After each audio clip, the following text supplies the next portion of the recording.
Hey guys, welcome to my channel Take Help Sourav. I am Sourav Dutta and today in this video I am going to show you the computer keeps shutting down automatically whenever I do certain tasks. How can I fix this? Follow my all steps, don't skip the video. This problem usually point to overheating, a falling power supply unit or faulty RAM. We will first try changing the power supply because this problem usually occurs when the power supply is faulty.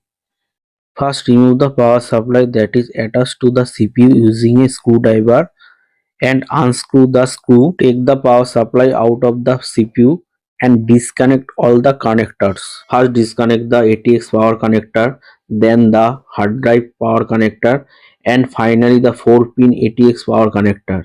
After disconnecting all the connector, I will show you how to install the new power supply. Follow me for that. First, we will install the new power supply in the power supply slot and secure it with screw. Then I will connect the 24-pin ATX connector where it was previously connected.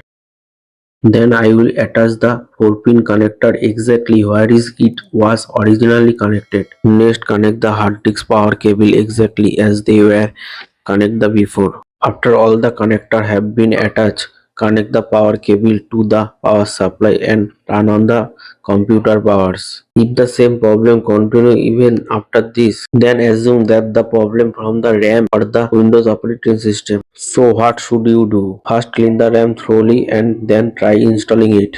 If the same problem continuously, then format the Windows. Hopefully doing this thing will fix your problem. I hope this video helped you. Please share it with your friends also. If you have any doubt related to this, let us know in the comment box below. If you like the video, don't forget to like, share and subscribe to the channel.